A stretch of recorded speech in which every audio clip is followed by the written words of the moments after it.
8 things about Gansai. Let's go. Number 1, Gansai are your traditional Japanese watercolors. Gansai means vibrance. Sometimes you'll hear the word tambi thrown around and it means aesthetic. Gansai is basically a dried out form of another type of Japanese paint called suihi inogu. You ever seen those videos where people are grinding up pigment and then adding a binder to them? That's basically the suihi inogu. It's made from ground up oysters, clams, and scallops. It's like a shell powder mixed with the binder.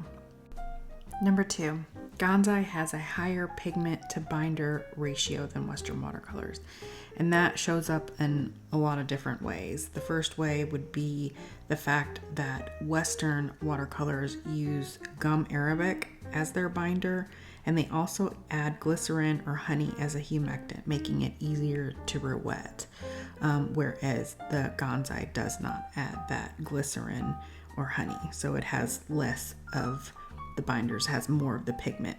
You can also see that show up in the vibrancy of the Gansai and also in how it dries, but we'll talk about that in a second.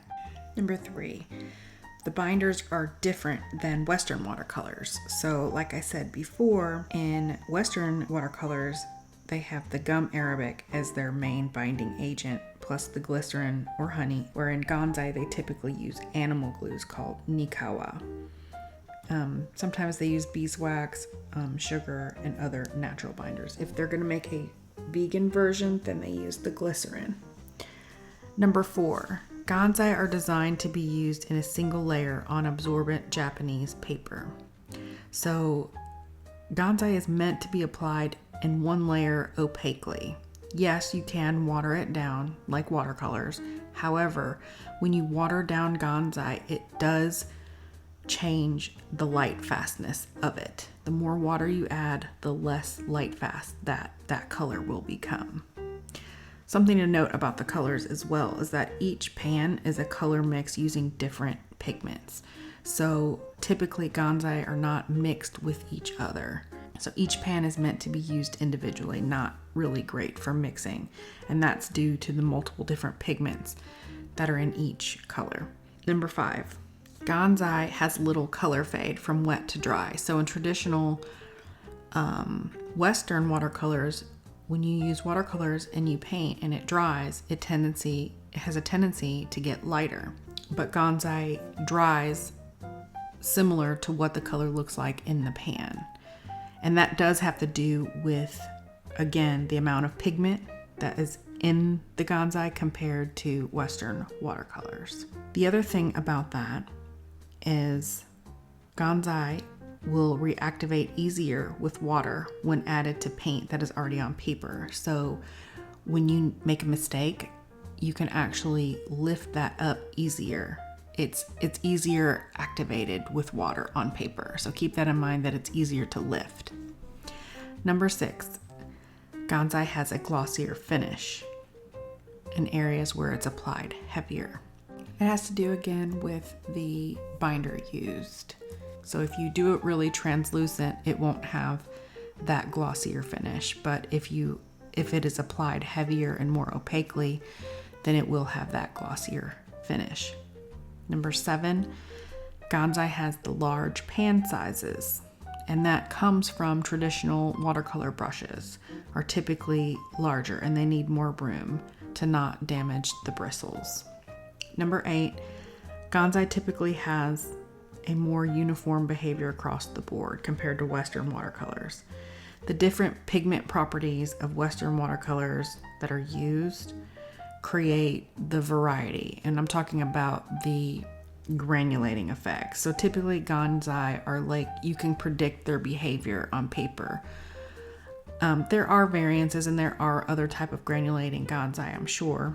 But in general, it has more of a clean wash to it. They're less granulating, and they kind of all work the same way.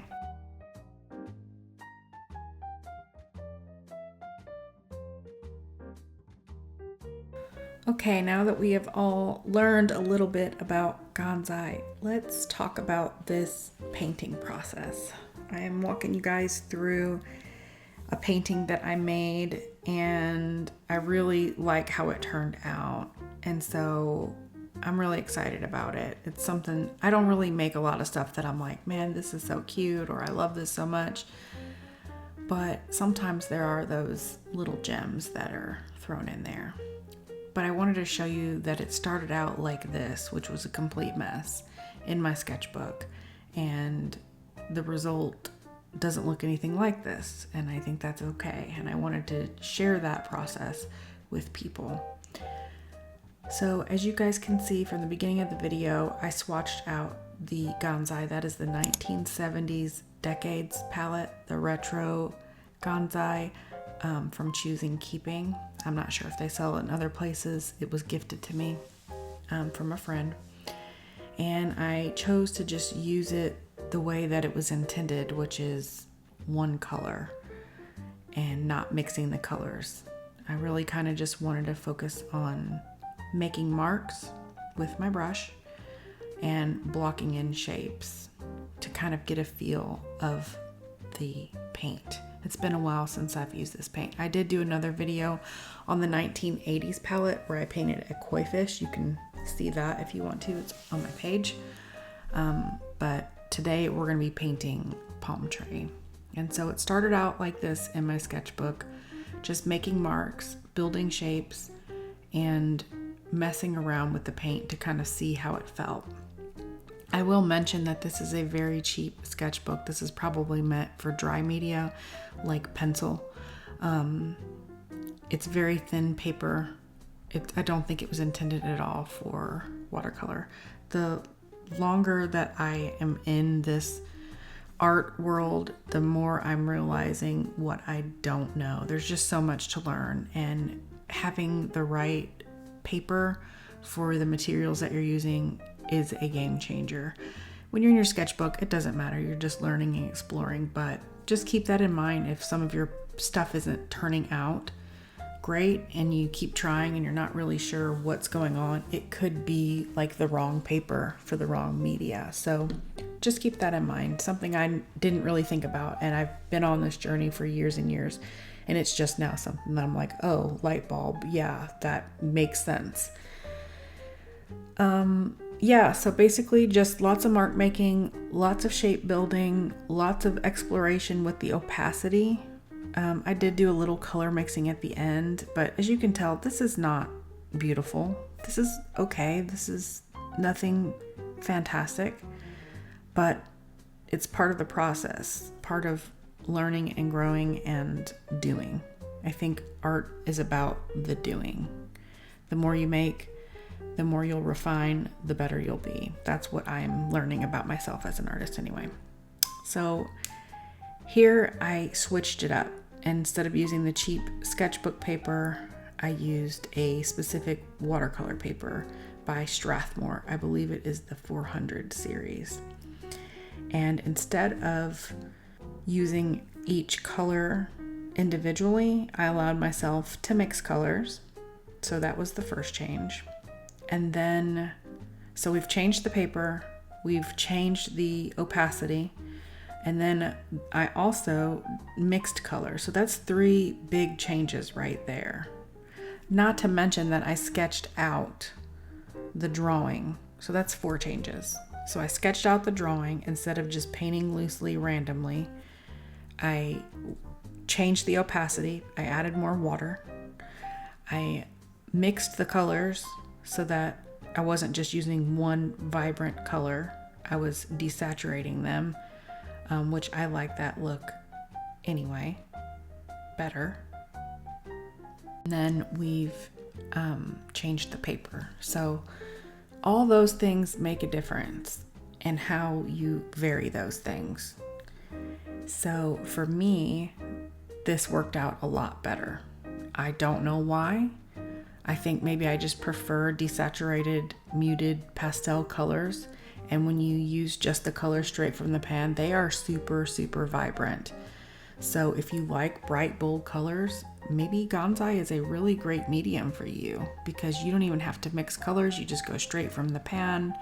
And as long as the water ratio is right, they're very, very opaque and bright and bold. So I continued to break all the rules and mix colors, but it did give me a better effect. I will say that I don't think this one would have turned out as well had I not been very loose and open in my first attempt. So that makes a difference, to just get in there and play and do a warm up before you kind of like focus in and try for something a little bit more precise. At least for me, I would recommend that for somebody. As you can see, I'm just layering and working on my piece.